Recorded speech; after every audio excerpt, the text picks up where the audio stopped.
Locomotion. This is another important topic in ECZ biology.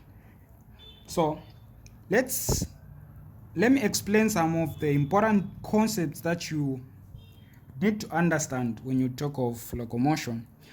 So we'll go through this paper. This is an exam paper. This is 2018 paper 2. But the question keeps on coming back. They repeat. So it's saying figure 4.0. Actually, firstly, subscribe. Yeah. Subscribe and leave a like. So figure 4.0 shows muscles and bones of the forearm of a human being. So we have this forearm of the human being, and the figure shows the muscles and bones. You can see we have R, we have U, T, and S. Now let's look at the question. First question is saying identify one muscle T. What is muscle T? This one. So these two muscles you need to know and understand. The one at the back, T, is triceps, while the one in front is biceps.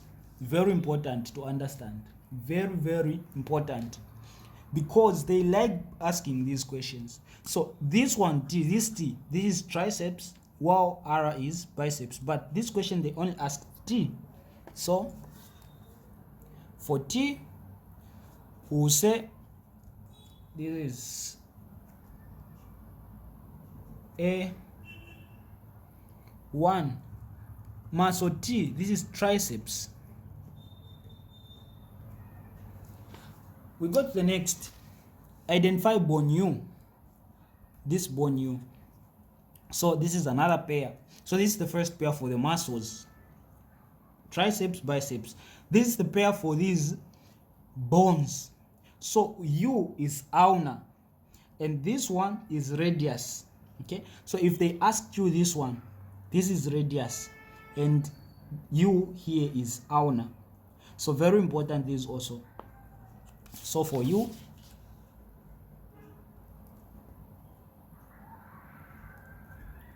you simply say ulna. Then what name is given to the pair of muscles T and R? T and R are these muscles. So these are antagonistic muscles or antagonistic pair. When I say antagonistic, it means they move in opposite direction. Okay, they do things in the opposite way. That is specifically for these muscles. When one muscle contracts, the other one relaxes. When this one that had contracted relaxes, this one, the other one, contracts.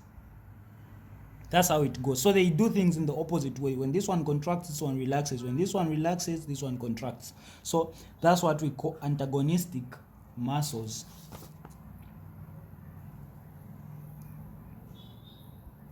So for B, you say antagonistic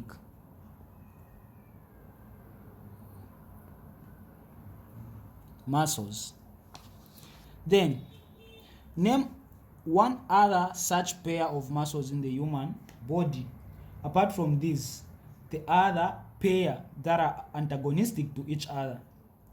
So we have the circular and the longitudinal muscles.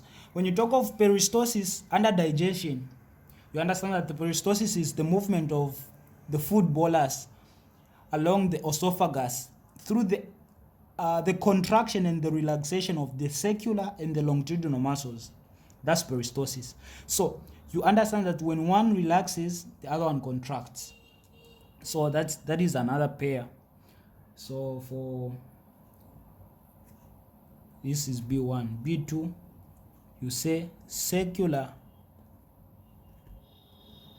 and longitudinal.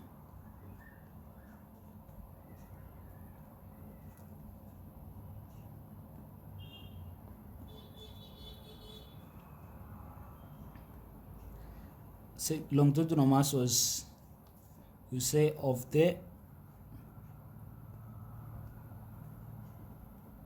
esophagus, but even if you just say you end here, circular and longitudinal muscles, that's correct as well. Then C, label on figure 4 where you find number 1 a tendon. Where do you find a tendon? So the basic concept here, a tendon, you need to know what is a tendon. A tendon, it connects, it attaches the muscles to the bones.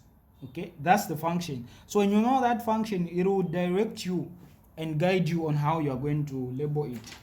Actually, let me use a pencil here.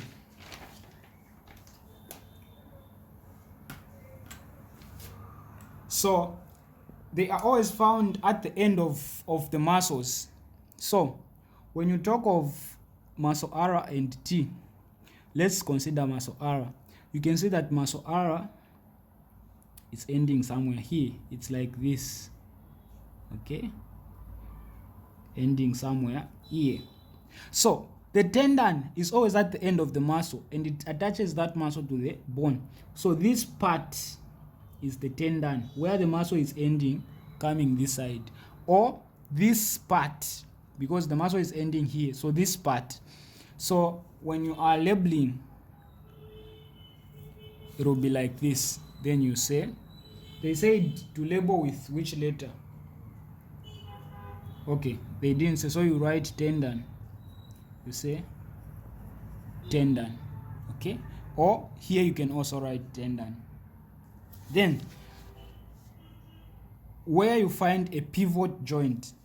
Oh, a pivot joint here is exactly where these two bones are meeting, here at this joint. So here you can say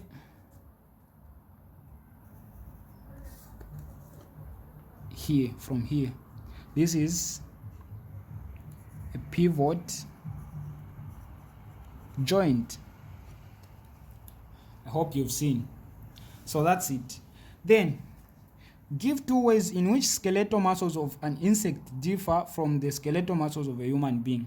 So that of an insect differs from the one of human beings. So give 2 differences in which these 2 muscles differ. So for the, this is, so we've answered C, now this is D. So the first difference is the insect skeletal muscles are attached to the exoskeleton. Okay, you understand that insects have this, the exoskeleton. The exoskeleton is the skeleton which is outside, okay, outside the body, outside the muscles. So you say insect skeletal muscles are attached to exoskeleton.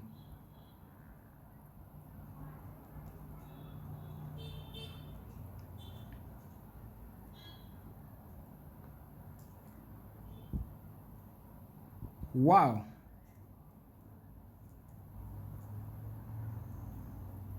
Human skeletal muscles are attached to endoskeleton.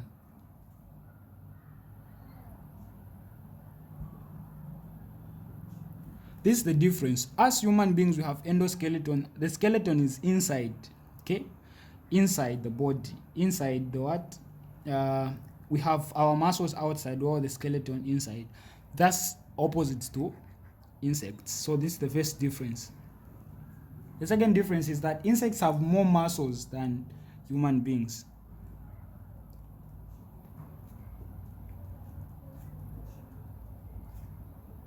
So they have more muscles than human beings. That's another difference. Then the last question here says identify the bone labeled S. What is this bone? You can see that this is a scapula, okay, or the shoulder blade. So that's it For E, you say it's a scapula.